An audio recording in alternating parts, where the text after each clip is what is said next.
Hey, all you fellow hunting partners and people out there. Welcome to another episode with the Struggling Hunters, episode 102, 102. And you got, I don't know what you'd really, I guess I'd be the host today since I started it, but um, we don't really have a proper host. But I'm Joe. Then on the other side out there, you got Eric. Say hi, Eric. Welcome to the hunting shack, guys. Yes, welcome to the Hunting Shack. Thanks for tuning in. We appreciate you guys giving us your time, your ears, your eyes, whatever you are listening or watching. We appreciate it, and give us a like and a subscribe and tell a friend. And tonight, as Eric, said, welcome you to the Hunting Shack. And as we're getting going, um, kind of a little bit different of a, what do you call it? Not a topic, but maybe a little different avenue of how we're going to go about this one, because we're going to just kind of open it up to, if you will, experiences that we've had in the wild with wild animals. I won't say if we've had any attacks. You'll just have to stay tuned and listen to hear if anything has ever attacked us when we're been out hunting or hiking or camping, family activities. I think we have some we can throw in some bear stories, some mountain lion stories, bobcat stories, um, badger stories. Did I say bears? I think I said bears. Yeah, you said bears. Oh my. Um, Oh my. but that's kind of how the more or less this podcast is going to go. We uh, wanted to just sit and just share some stories with you guys and kind of let you guys that have been listening get to know us a little bit more. We've been discussing articles and whatnot over the last little bit, trying to share some hunting strategies to put in your little hunting book to make you a better hunter. But we just thought maybe this week we'll just try to share some stories and see what rabbit hole we go down. I guess with that, do you have any, Eric, that you want to share? Or do you want me to start with anything? Any questions or? Man, I actually have a pretty good list of animals that I've seen. Some, a lot of them that most people don't ever see. I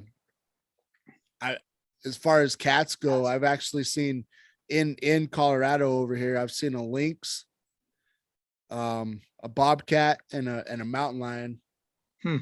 I've actually seen two bobcats, one mountain lion, one lynx. Whenever I saw the lynx, I'm fortunate enough to work out in the woods, if you will. As of right, I've been doing it for like 15 years or whatever. It's been a long time, and well, a little shy of 15 years. I guess I'm exaggerating a little bit, but anyway, the point is, I've been working in the out in the field for quite a long time, and been really fortunate to see a lot of wildlife. And I'll just kind of, I've seen bear too, with work and everything, but with the lynx, it was kind of in a crazy spot. It was actually at just right across up on a hill from a guard shack that you have to check into to get back in the lease property. And it wasn't me that spotted it. I was in a crew van and somebody else spotted it. And at first I was like, no, I didn't know. I didn't know that Colorado had many lynx in Colorado. And so Okay. whenever I first saw it, I was like, that's a bobcat, isn't it? Cause I'm like, there's no lynx in Colorado. Well, I was wrong. It's not a big population, but there is lynx in Colorado, and had the little The whiskers on the ears. whiskers on the ears. Yeah, I I guess don't know that's a what the good way. proper name is, but that's just what comes to mind. Yeah. No, you're right though. That's a good way to kind of explain it, is whiskers on the ears. And thought that was, man, it was pretty cool to see that. And I want to say this was way back in the day. This was like 2000 8, 9 or something like that. So I know a couple of us were trying to get pictures, but it was just far enough away, and cell phones at that time, the cameras weren't the Right. greatest. So, Yeah. you couldn't really get a good picture of it. It just was kind of a blur up there. Yep. But yeah, that was pretty cool. And then the mountain lion that I saw, that was a crazy experience. I was in my truck, so I wasn't like necessarily like felt fearful or anything, but uh Right. I just kind of creeping down the road and getting ready to go to my other location, and this cat like hops out in the middle of the road in the middle of the day too. I mean, it wasn't that early. It was kind of a weird, non-typical thing for a mountain lion to really do, to Yeah. really present itself. And I mean, I just got such a good broadside view of it. Huh. But with that said, though, I was so in disbelief that it was a mountain lion. Yeah. I didn't believe my own eyes at first. I'm like, man, that's just a regular house cat, isn't it? But I'm in the middle of nowhere, so it makes no sense for it to be an actual house cat. Uh, Long tail, Yeah. I can't say it was the biggest mountain lion ever, but it was decent size. It's probably medium size or something. But man, it was. And then it turned its head at me. I don't know if it was male or female, but it turned its head at me, and I remember like we like locked eyes with each other, and it was such a creepy, like, I don't know, it was a creepy feeling a little bit, like the way that mountain Yeah. lion locked eyes with me, and then it turned its head and ran into the brush, and I never saw it again. But that was a really cool experience. And like I said, one of those things where I've seen I've seen mountain lions before, in a sense of like you're coming around a corner and you're like, did I just see a mountain lion? Because it like hops in Right. the brush so fast and Yeah. kind of hides itself. And I've experienced that a couple times throughout my life, a couple times in Idaho, and then once, I remember one particular time in Colorado where that particular thing, you come around the corner and you're like, did I just see a mountain lion jump in the brush? But it happened so fast and everything. It's just hard. But anyways, the time that I did see it, it was right there, and such a cool sight. And then Right. the two bobcats that I seen, one was while I was at work, and that thing probably same thing. I was in my truck. That thing hopped right across the road, and I mean, it was probably 10 yards away or something, went down into the brush. And then I was sitting there like kind of thinking about, I'm like, is it smart for me to jump out? And I You go pet it? decided to, though. Well, I wasn't gonna pet it, but I did decide to. I just left my door open. I'm like, well, if it comes running out of the brush after me, I'll just jump in my truck real quick. So I jumped out and I looked over the edge, and that thing, it didn't want no part of me. So it just kind of, but I did see it again, kind of walking through the bush on the side of the road, and kind of walked away until I lost sight of it.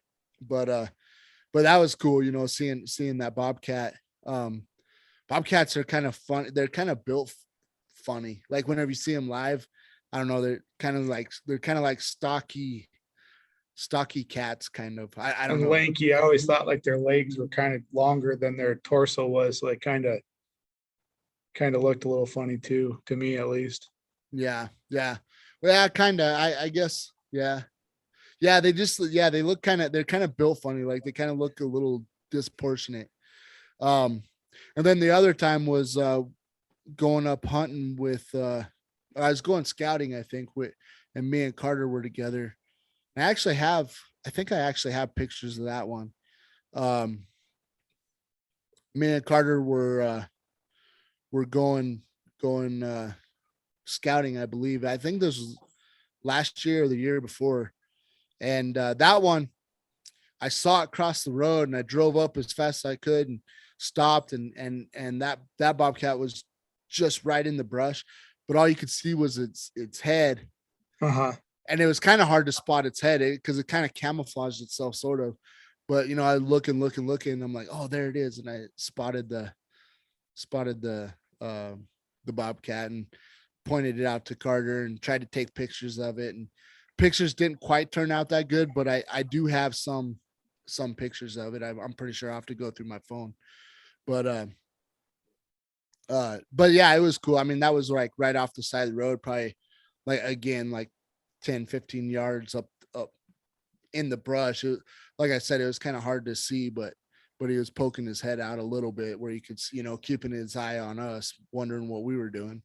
Right. And but I wasn't in that one. He was more on alert and everything, so I wasn't too excited to jump out of my truck that time, because I was like, I jump out of my truck, he might come right after me. So but anyway, yeah, so yeah, that was my cat experiences. But those ones I feel like are pretty cool, just because I don't feel like a lot of people get to see mountain lions and bobcats and lynx. Like I said, that lynx was over 12 years ago, 12 Right. 13 years ago. So the lynx was that's the only one I ever seen. And but it was cool. It was cool. And then I have so much more. Well, I was just telling Joe. Go ahead. I was gonna just share some of my cat stories. I don't, unless you go ahead and finish what your thoughts was there. You're gonna tell me what, and I'll jump into what a couple of my stories here. No, we can go ahead and this is great for the podcast, right? Go ahead and jump in, and then later on I could talk about it, because I was just going to talk about how we kind of decided to actually talk about this. Gotcha. Yeah. So, yeah, kind of like you're saying, lynx or cats, I feel like those are like in a way, if you're not spending a lot of time out in the woods, those are like once in a lifetime opportunities in a way, like if you ever see one, because you typically don't see the cats when you're out in the woods. They're pretty keep to Elusive. themselves. They don't, yeah, elusive. They don't want to be found, kind of like Bigfoot, but they're not as good, I guess, at hiding. Yeah. But kind of so my first encounter with a bobcat and up close and personal was as muzzleloader hunting out in Utah 6-7 years ago. And it was my first year of muzzleloader, and this particular season was kind of just after archery season before, so it wasn't into October, so it was hot. I wasn't used to hunting that in that type of a warm environment. So I was planning on being out all day, because I had to do like a 3-mile hike into where I wanted to go. So it wasn't like it was uphill, so it wasn't like a flat 3 miles back to his truck and then back out. So I was like, it's just too much of a hike, I'm gonna stay out all day. And it got hot, so I was like, I'm gonna go. I was like, there's no way there's any deer moving, so I'm gonna go set on some deer trail back in the pines and just sit there through the afternoon, just because I don't have anything else to do. It's so hot, nothing's moving. And I found this log, leaned up against this log, and had my feet kicked out in front of me and crossed. And then I sat in there for a little bit, and you know how it is. You set down for a little bit and you start getting sleepy. So I started to get sleepy and nodded off and had my feet crossed but kicked out in front of me. And I don't know what woke me up, but I woke up to a bobcat like 15 feet from me. And wow. He was kind of staring at me. I was staring at him, and my legs were falling asleep because how I was sitting. So I was like, I gotta move. So I lifted up my one foot to uncross it, and that thing spun around and ran up the closest tree it could. And oh, really? Yeah. And again, this is one of those stories. This is back, well, I guess it might have been longer than that, because it was back before cell phones were as good as they are taking pictures. Like I had my little flip phone and I held it up and was trying to get a picture of it, but you couldn't see anything. And so that like I was like, oh man, that's so cool. It's sitting up in the tree looking down at me, and I'm looking up at it, like this is awesome. And you know, and so like I had a lynx. I was rifle hunting, and I happened to have my brother-in-law with me, and I feel kind of bad because of the, like we talk about these cats being a once in a lifetime experience. And it happened to snow when we were out elk hunting. So I was tracking some tracks, trying to follow the tracks to get to the elk.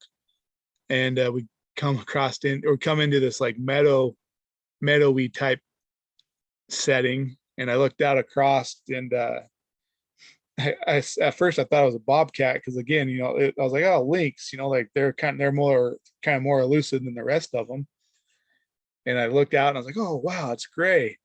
My brother-in-law was just far enough back behind me that like, I stopped, it kind of looked at me, then it turned around and walked off. And I was like, did you see that? And he's like, see what? Oh, there's a lynx. It's like, no.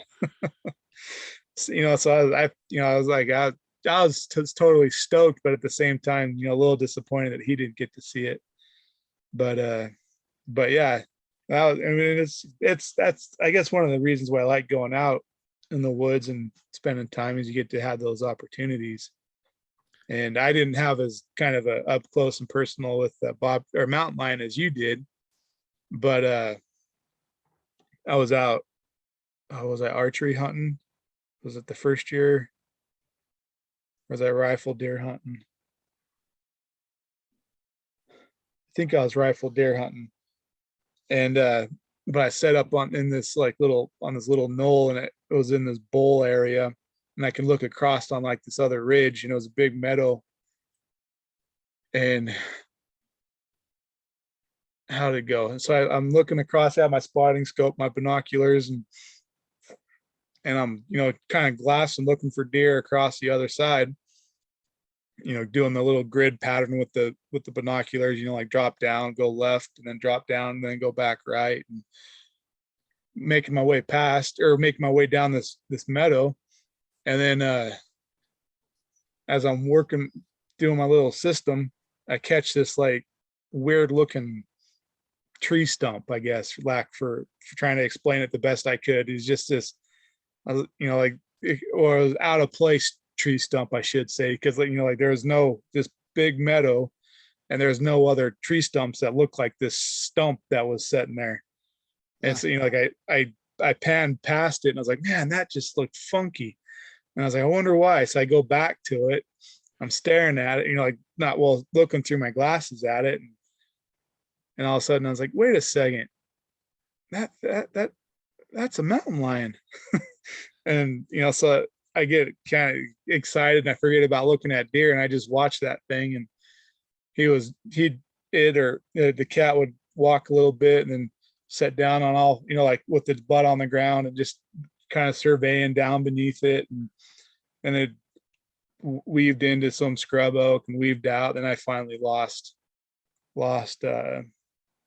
visual on it, but that was kind of cool to see that. Kind of fun. I mean, I'd argue, I mean, my experience lasted like 10 seconds, and yeah, I mean, it sounded like you actually had a little bit of time to watch its behavior, and might have been a little further away, but you had a little more time to watch its behavior. Right. And the only thing that, was a little alluring or scary about it was they went down in the canyon that I went down into too. So yeah, I was going to say that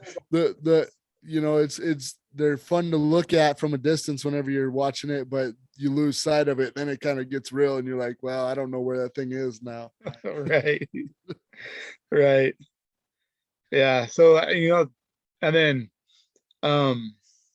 shoot, I guess I've been you've luckily got to have your bear story. I was going to kind of go into bears for a second, because we had that, if you've been, that experience last year, 2 years ago, year ago, not last season, but the season before last, where we were hunting the third season elk together out there in Colorado. 2 seasons ago. Yep.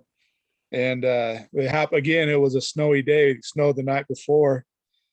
Me and Eric were on some elk tracks, and following the tracks, like a hound dog, nose to the tracks, and not really thinking much of anything. And you're cruising along, and then I heard something. I had Eric was in front of me since he's the one with the tag, so I was just kind of hanging back and just keeping up with them and trying to stay quiet.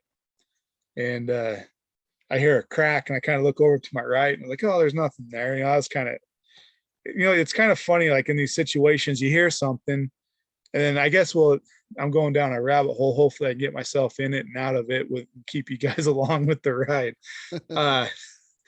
But so you're out in the woods and you hear a crack, and a lot of times you just kind of brush it off as a twig falling. Because how many times have you been sitting there and squirrels have dropped rocks or acorns or something, and you think there's an elk coming, and after 20 minutes of sitting there, it's just a dang squirrel dropping rocks or something. I'd say opening day of every year. Right. When they're throwing pine cones down, I'm like, oh, an elk's coming in, getting all excited. Then I spot the squirrel, and I'm like, never mind. Yep. So that's, I think that first little crack, if I just would have paid more attention, I probably would have saw the bear. But then I kept walking, and then I caught some movement and some noise, and I look over, and here up pops this bear out of this little creek bottom. I was like, Eric, shh, shh. bear. And I think Eric just got a glimpse of it, but he didn't, and he wasn't all that far to be away from us to begin with either. So I think he was getting ready. We went over, I wish we would have took pictures. I don't know why we have these experiences. I think he took pictures. I think he was trying to get a den ready for the winter is what it was. Yeah, something, because it kind of looked like that's what that was some kind of, I mean, it looked like a little bit of a cave or a den, right, rather. because it was like a bunch of debris, and then kind of a little cave type thing on the side of this creek bottom that he was doing something in, and we spooked him out, and he was within probably 30 yards. Yeah, from where he started. I mean, yeah, I feel like it was pretty dang close, because I mean, we just walked right over to the edge there, and like Joe said, I didn't see him that close up to us, but by the time I got amazing how fast they are, actually. Yeah, right. Because he was probably 100 yards away by the time I saw him. And because I mean, all I hear behind me was bear. And I'm, trying to gather my thoughts, trying to like process what Joe was saying.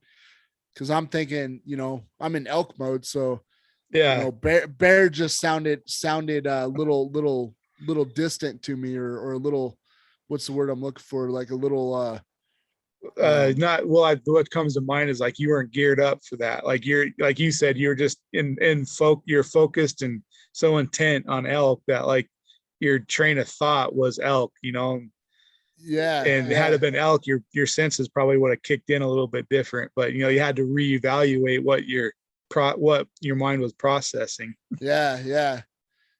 So by the time I looked, or I look at Joe first, so I still ain't, like, I look at Joe points like the direction of the bear, and then I look down, and I had to kind of like, I remember I had to kind of duck below to see, because there's some brush there or whatever, and I just see the butt end of the bear running away, and he was probably already 100. I mean, he was fast, and he was probably already 100 yards away, and I just watched him run away, and then kind of hook a left, and then he disappeared, and that was the experience. But man, I'll tell you what, though, that day Joe left, and I still was hunting. I was by myself for a few more days.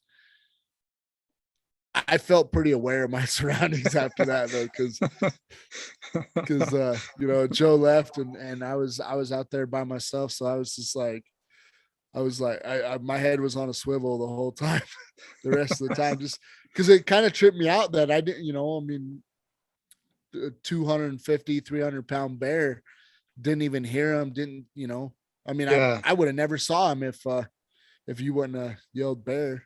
So, right. yeah, it was pretty crazy, but it also kind of, it kind of that experience kind of relaxed me about black bears though too, you know, Oh, because right. um you know, I don't know, there's always that like in the back of your mind, like, oh, what if you come across a bear, He's you gonna know, come at you. yeah, exactly. And seeing him run away the way he did, I was like, black bears, that, you know, like, you always hear that black bears aren't as aggressive or whatever, but until you Right. experience it, um, you know, I think you got to experience it a little bit to kind of understand it. Right. True. So, but I don't know, because whenever when I saw that one, uh, I think I've told the story, but when I was hunting this last archery season, I saw a black bear, and I was still like, I was all by myself too, so that was kind of part of it. But I was like I wasn't like scared, like, oh, I want to get out of the woods, but I was like, I'm gonna make sure I got my pistol close to me, because I know me and this guy are sharing this area together, you know. And if he comes around, and then I met the guys this hunting season, but a few days later, or a week later, um, the guy actually ended up harvesting that bear. So it was kind of cool that I saw him. Like I said, I feel like I explained all this Right. No, you have, in a but past we're episode, but yeah. yeah, it was just cool. Like, you know, I got to see the bear, and then uh, and then he got harvested a few days later. So, which Yeah. this year I'm really considering of getting a bear tag for that reason, Cool. to see if I can harvest one. But yeah, I've seen a ton of bear over the years, especially here in Colorado, black bears. Yeah. Um, and kind of up in Idaho growing up, I've seen a lot of bears, but I would say the last few years is the most I've seen them while I'm on foot too. You know, most of the time it's driving down a road, turn a corner, and there's a black bear, or maybe a couple 100 yards off or something. Uh, you know, those are my past experiences, but yeah, the last couple years hunting in that area, definitely saw my fair share of bear, sharing the woods with them. Right. You know, like talking, yeah, I really haven't had all that many bear stories. Like that was hunting. Like that one with you is like the only time, well, I guess since hunting Utah that I've um come across bears. Like I've hunting Utah, I've seen a lot of bear sign as far as trees being mauled up by bears, but I'm uh I know I probably shared it once before on the podcast, but one time in Idaho, I lived out of town, about 12 miles out of town, and so I would hike this little gully every once in a while, and I was wanting to go look for sheds and whatnot, deer sheds one spring, I think it was, and took off by myself. So I probably shared this recently. I can't remember if it was on the podcast or if I was sharing it with someone else. But I think I know you've said it before on the podcast. it's one of my favorite ones because uh, nothing bad happened, but something it was exciting. Uh, went off, took off down this ravine. Dad told me to take the pistol, and I was like, "No, I'll be fine, Dad. I don't need it." And finally, all right, Dad, I'll take the pistol. And so take off down this gully, get into some thick scrub oak type stuff, and get down on my hands and knees. Have to like crawl through some of it because it was either that or hike up this really steep hill and go around it, and that was just too steep to really think about doing that. So I crawl through this scrub oak and it gets to where it starts opening up, and I start hearing something like scratching a tree. I'm like, oh, where the heck's that coming from? That's kind of interesting. So I start looking around me, and then it sounds like it's moving, and then it sounds like it's moving up, like above my head. And so I look out in front of me and I start looking up this little tree, and I don't remember how far it was, but it was, too close for comfort. And it was a little bear cub. Oh, wow. climbing up the tree. And with the bear cub, the mom's pretty close by, so mom's gonna be protected. So I just turned around and went back the way I came. I didn't even keep going forward. Yeah, that's a good, that was probably a good, smart choice. Yeah. And it's one of those ones that I'm glad I wasn't stupid and kept pushing it. I Yeah. think that's what happens a lot of times out in the woods. You get in those situations and you're like, oh, what, that cute little thing ain't gonna do anything to me, or like I got room. I'll just keep pushing the situation. Or maybe you don't Yeah. realize you pushed the situation too. I can see accidents happen, but I think that's what happens the majority of the times when people are out there. They get themselves in a situation, and anymore they want that photo op, so they push it and end up regretting it Yep. because they're just as scared as you are, if not scareder. Because that's kind of an interesting thought too. You think about it. Um, we're just as scared as they are, and they are of us. They want to survive and live, and all they know of is humans shooting them and killing them. Or maybe they don't know that, but we're foreign and presenting somewhat of a threat to them. That's what they are to us. They present a threat to us. So it kind of goes kind of both ways, I think, at times. Yeah, I agree. I think, yeah, it's, I mean, I don't know. I feel like sometimes, yeah, they don't see us out in the woods every day. So, we're not quote unquote necessarily like normal prey. So when they Right. see us come around the woods or And they're whatever, and they're in survival mode. Like there's only one way to survive, and that's to win. yeah, yeah, it's, I don't know, it's interesting. It'd be nice. I'm curious uh, what these animals think whenever whenever they have an encounter, what they're like when they have Right. an encounter with a human, what they're like thinking. Right. It kind of uh let me see if I can put this together real quick. Kind of making me think about uh like in recent years you've heard more about lion or mountain lion attacks and Right. stuff. And people used to, or they say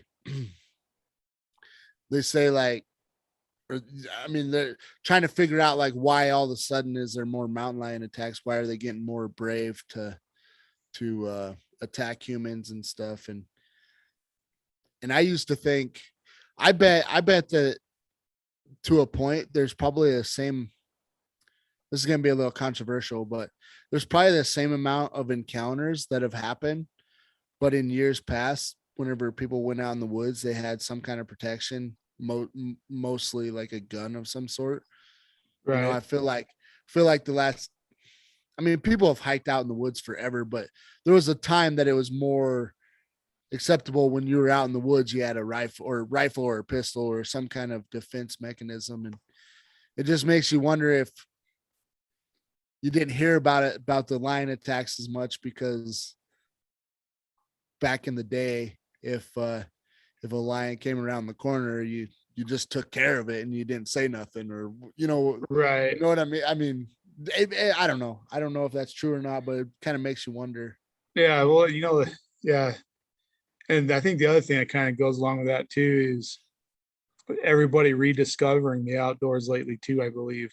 Like I think there for a little bit, people have got caught up with their gaming devices, and I think that's still kind of an issue. But at the same time, I feel like in the last couple of years, more people have been trying to get out a little bit more, and not being wood savvy, I guess. Like might have something to do with that too. Not sure. That's just Joe's thoughts, but Well, you might have a point though. Like you were saying, people wanting their photo op or something getting a little too close. Maybe whether they have a camera or not or whatever, maybe they're getting too close because they want to have that experience to talk about, or maybe get a photo op and then they get a little too close because I mean, that's one thing, for me, if I seen a mountain lion and it was at a distance, I mean, I wouldn't announce myself. I'd just try to back away and, you know, Right. go to a different area.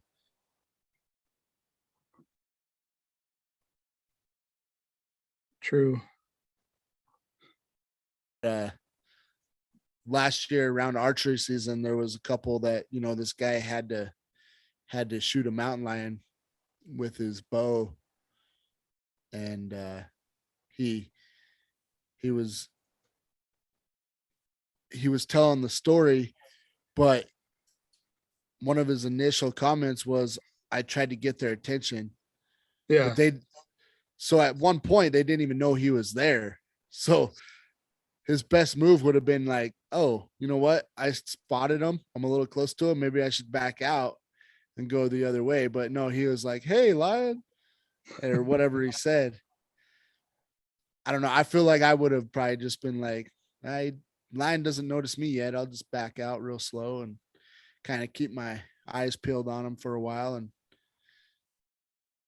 get out of here. And hopefully I don't run into him again or whatever the case may be. Right. But yeah, I don't know. It's I think the more you're out in the woods, you're kind of more subject to running into something. True. And so, and I don't know how you'd react. I know, I never did spot exactly what it was, but this archery season, I didn't really bring it up because I wasn't 100% sure if it was a mountain lion or it could have been like a fox, or I don't know. It could have been anything. But I had my son with me, and we were checking this one area out, and we started walking back to the truck. We were only a couple hundred yards away, and I just saw the back. I just saw brown. It was kind of lower to the ground. I know it wasn't a deer, but it was kind of. I just kind of saw him for a split second. I just saw his back, and I hurried up and grabbed because I was like, if that's a mountain lion, like, my son's easy prey. So Right. it's like, I ain't taking no chances. And that's the thing. I ain't taking, especially with my son. If it's just like me and you or something, and we see a mountain lion, I mean, I'm not going to start shooting like it's the Alamo. I'll probably let him walk by, but if my son's right there or something, like I'm Announce not. yourself. Well, I mean, it depends on situational awareness, and I might stay quiet if that mountain lion doesn't realize I'm there, or me and my son are there. Right. Yeah, I'll just let him pass through, but if he even looks our way for a second, or, I mean, there's going to be that gap there that I'm not going to let him cross, Right. So, Right. I mean, I'll try to not like shoot or try to just let bygones be bygones and hopefully let each other pass. But if that mountain lion tries anything, I mean, or bear or whatever. Right. No, true. Kind of going off on a big rant on that, but Yeah. Well, I was yeah. just gonna say, like, like, yeah, we kind of just did a little rant there, I guess, if you will, a little rabbit hole, but that was kind of hard not to coat when you talk about these experiences or these animals, to not kind of bring that stuff up, because that is kind of um the name of the game at times. um but at the same time, it is something that I do enjoy, or I do, yeah, I guess enjoy. I do like the fact of the opportunity of being out in the woods gives me to be able to see some of these animals. Oh, for sure. That's kind of why I like doing it. For sure. Because you don't know when or where you're going to see it, but it's cool. It's fun for me. Yeah. No, I feel the same way. I love the idea of spotting all these animals. And I mean, I feel fortunate, sometimes I forget how fortunate I am because I do work out in the fields, and I see animals all the time. And I'll kind of reel it back to what I was going to say earlier is that's how I saw, or me and Joe, I was talking to Joe about, I happened to see a red fox the other day, and I really thought it. I at first, whenever I saw it, uh, I I thought I was like, oh man, I think that's a mountain lion. So I was in my truck. I drove up to the spot and I started looking up the side of the hill because he ran across the road and then went up the hill. And he was on a mission to go somewhere, but uh, like I said, I thought it was a mountain lion because of the color at first, but then saw him way up there, and I saw a bushy tail, and I'm like, well, that ain't a mountain lion. And I'm like, and then my second thought was coyote, but I'm like, Yeah. well, his hide is kind of like reddish, you know, reddish brown or whatever. And so I was like, that's not a coyote, and uh like I said, the only thing I could figure after that was a red fox. So, Right. but he was far enough away, it was kind of hard to see, a lot of detail, but I mean, I'm pretty sure it was a red fox. So Right. uh so yeah, it was cool to see that. And then I see coyotes all the time up in the area, and just Kind real of a little, fortunate to see that stuff. right. Yeah.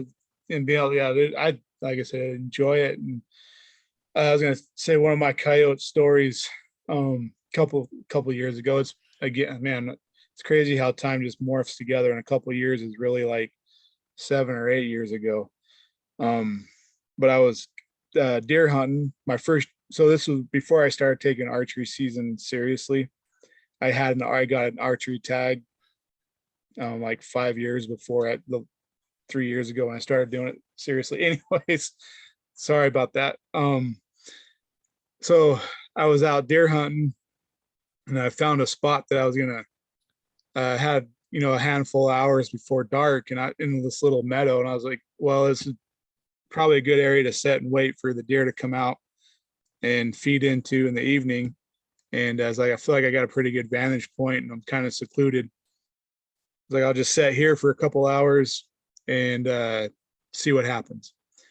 And I knew that. So I was trying to get myself set up to be able to stay there for a while, meaning I was going to eat some snacks, drink some water, and kind of, get those um, humanly urges out of the way. So that way I could focus on the hunt and not be like, like, oh man, a cheeseburger sounds good right now. So I pulled out my granola bars and my bottle of water and start setting stuff out. And I have my granola bar in my hand. And just at this point, I look up and there's this coyote literally like 30 yards away from me running. Not running, but like just kind of trotting along. Uh-huh. Uh-huh. And I was like, whoa, this is kind of cool.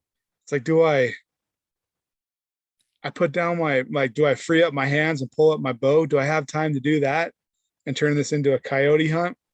And I was like, oh yeah, that sounds like a good idea. Like I'd at least be able to shoot something.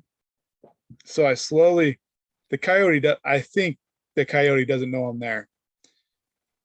So I set my granola bar down on this rock and I go to reach for my bow, but the granola bar was still in the wrapper and the rock kind of had a little bit of an incline to it.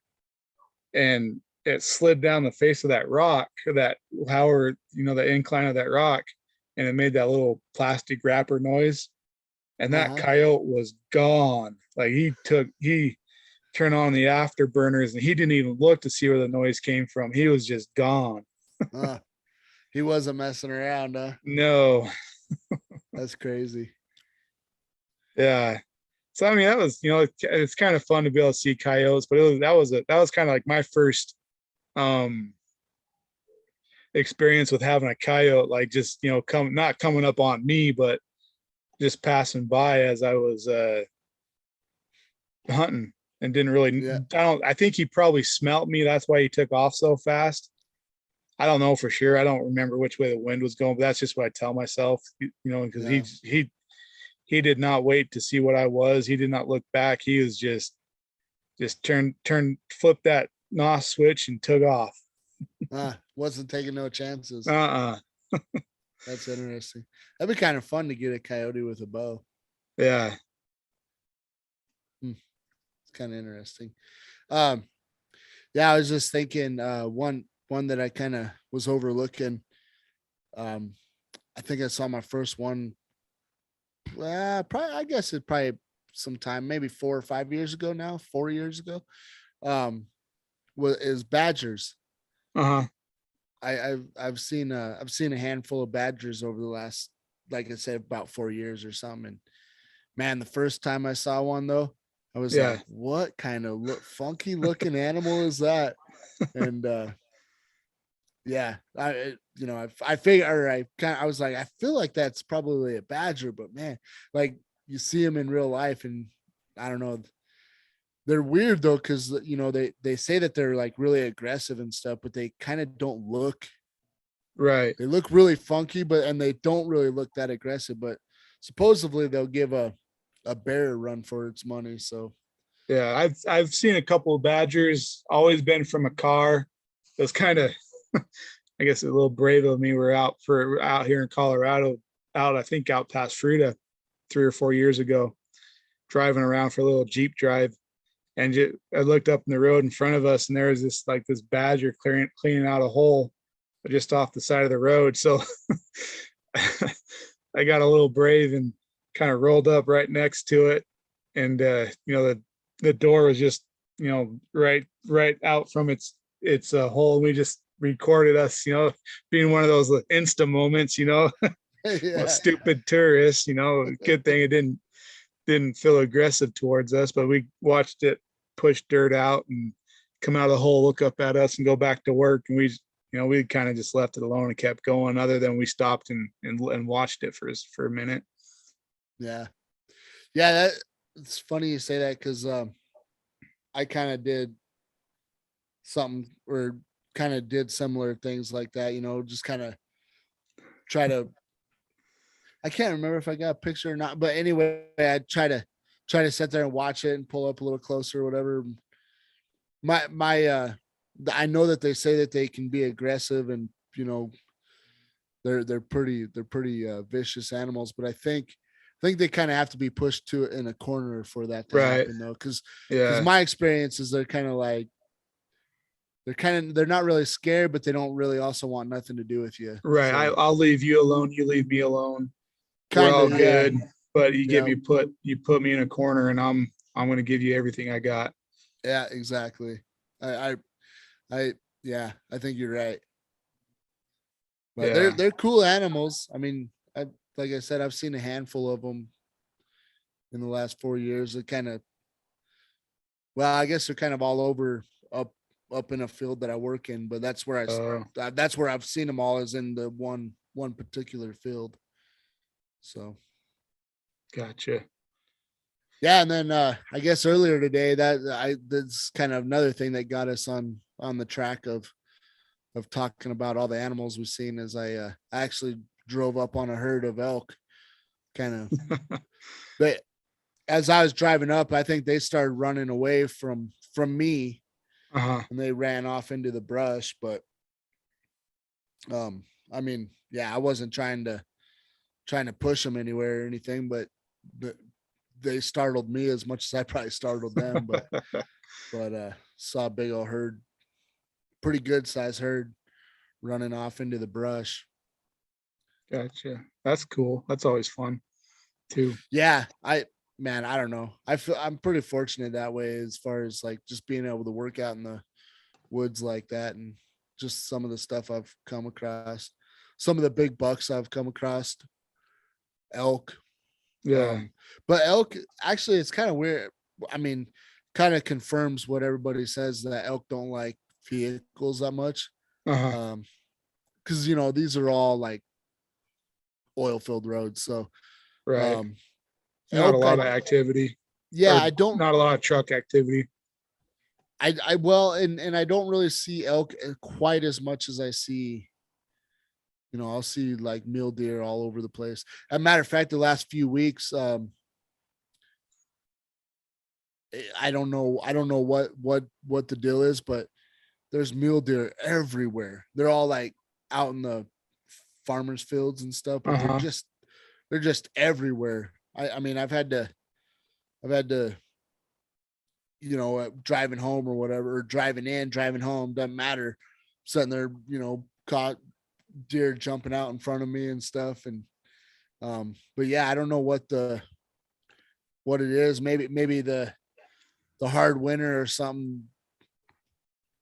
Grass, the feed is starting to grow a little bit now, or something out in the farmers' fields. I don't know what it is, but they're like everywhere. It's crazy. Right. Huh. It's crazy how much mule deer I've been seeing lately. Huh. I think all their horns have dropped though, because I haven't seen one buck. So, well, I mean, I probably have, but I haven't seen horns, I should say. Right. So, Right. Well, I think we should maybe start winding down, and I guess there's let Eric kind of take us down the next little thing here. yeah. I guess we've been going on a while about animals that we've seen, huh? Yeah. Yeah, with that said, guys, we're gonna try to spice it up a little bit, or whatever you want to say, and kind of start a new segment. I don't know if we'll do it every week, but whenever something popular hits the popular culture desk, we're gonna kind of bring it up. And I guess we kind of explain the whole thing. So, Joe, I guess I don't know how to say it. I guess you kind of stay in your bubble, or you stay in your lane, or Yeah. I Well, don't. I don't. Yeah, I don't really follow too much of the. I mean, I should. Like I don't go searching pop culture stuff. Whatever happens to come across, if I'm watching something and I see it, but like for the most part, I'm not in the know of everything typically. Right. So we're kind of talking about this, and I was like, well, what would be kind of fun is, because you don't really follow it to that detail. It'd be kind of fun to just do like a little segment on it. And if something happens around the world that's kind of popular, everybody's talking about, I bring it up to Joe and see what he has to say about it. And then, maybe some things he has a deep opinion on it, and some things he might not have much of opinion on it, but we kind of cuss and discuss a little bit. Then we'll get out of the podcast. So with that said, guys, everybody probably knows this one by now, I'm sure, but the popular culture desk has the old Oscars on this last weekend, and Oh, right. Will Right. Smith slapped Chris Rock for a little joke about Will Smith's wife. So do you know what the joke was, or do you? Well, I don't know. I will say I did hop on. I heard about it. I was like, like being who Will Smith and growing up with him, being in the limelight like he was. I was like, well, I'll check it out a little bit. And so I only listened to it once, but I couldn't catch the joke. Like, I don't know if I don't know enough of the background of the joke or what. Like, he went over the joke, and then next thing I saw was Will Smith getting up and slapping him, and I was like, and like I said, I don't know all the context to it. Like he went over the joke, and I was like, I don't get it. And then he was slapped, and then I was like, well, shoot, that didn't look like Will Smith was really even slapping him the way Chris moved and the way he slapped. I was like, all looks staged to me, anyways. So, and Man, then it is kind of questionable, but I feel like it's real. Go ahead. Sorry. well, I was just gonna say too, like it seems like comedians have that safe platform to be able to say whatever they want to because they're comedians. So I don't, like just interesting. Yeah. So you never saw G.I. Jane? No.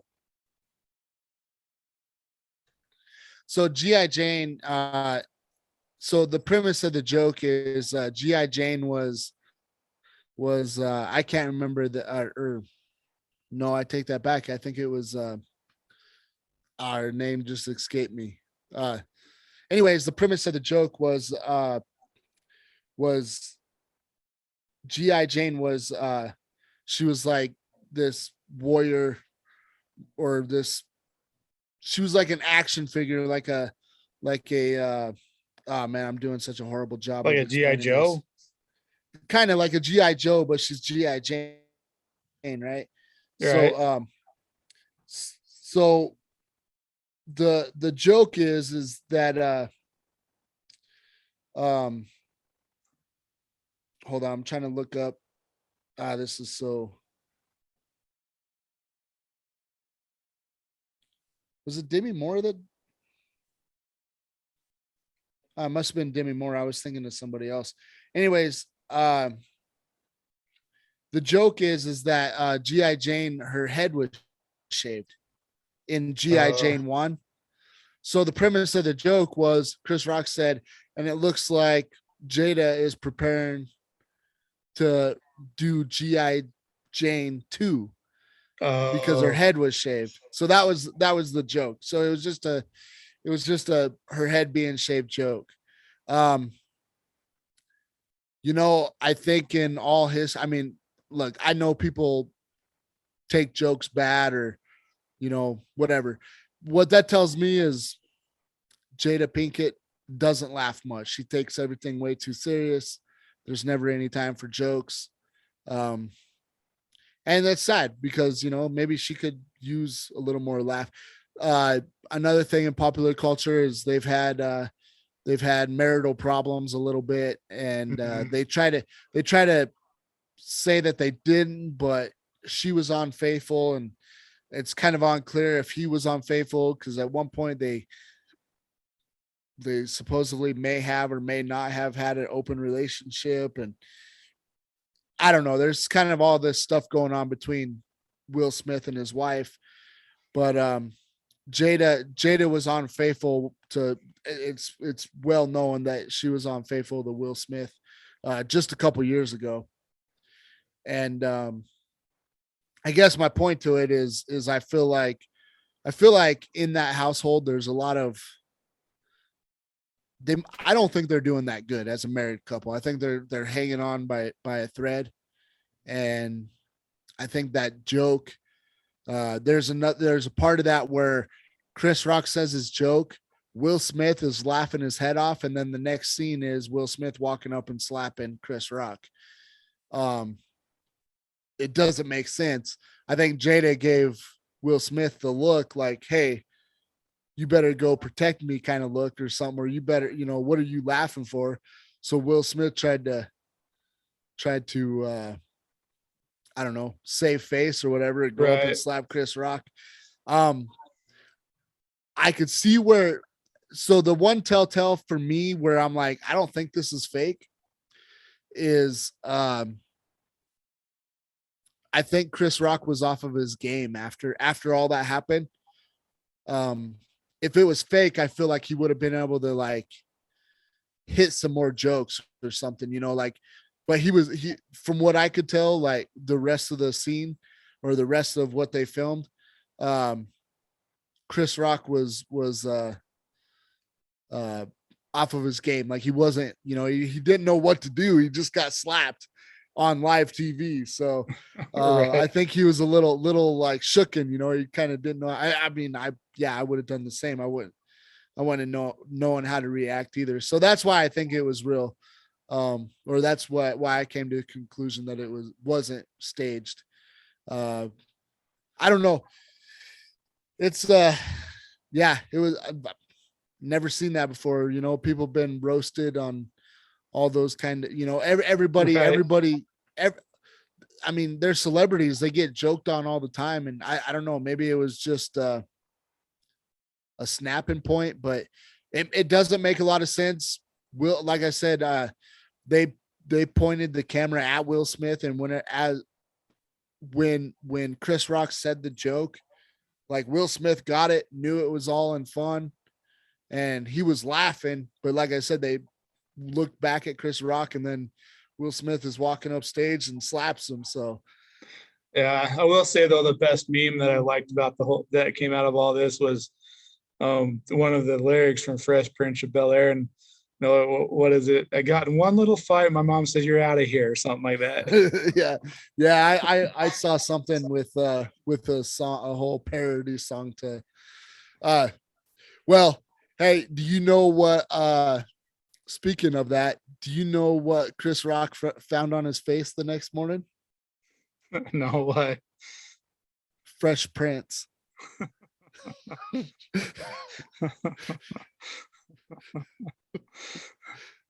Thought that was pretty funny myself.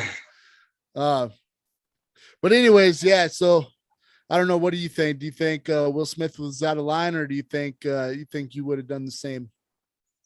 I don't know. Yeah, maybe a little bit out of line because I just don't, like, the comedians kind of get that free pass on some of that stuff. And it wasn't like it was all that harsh of a joke either. There's been worse jokes that, like you said, have been put out there against or put out there towards celebs. And for a joke, it wasn't really that harsh of one. No, I mean, I guess she has some disease or something that's making her go bald, and I mean that sucks. But you know what? Sometimes you just gotta laugh. I mean, sometimes you're the butt of the joke. Laugh it off. Like I don't know. I mean that sucks, but right. And I imagine for a woman that's probably pretty hard to be losing your hair and stuff. But at the same time, I mean, I don't know. It was just a joke, and I mean, if you're not free to say a joke like that and you're going to get slapped on national TV, I mean, I don't know. I feel like freedom of speech is really kind of, I mean, it kind of goes into a whole nother thing, but this is the problem with being woke is two woke people and they attack each other because Will Smith and Chris Rock both have, been pretty woke and over the last few years, quote unquote. And I think,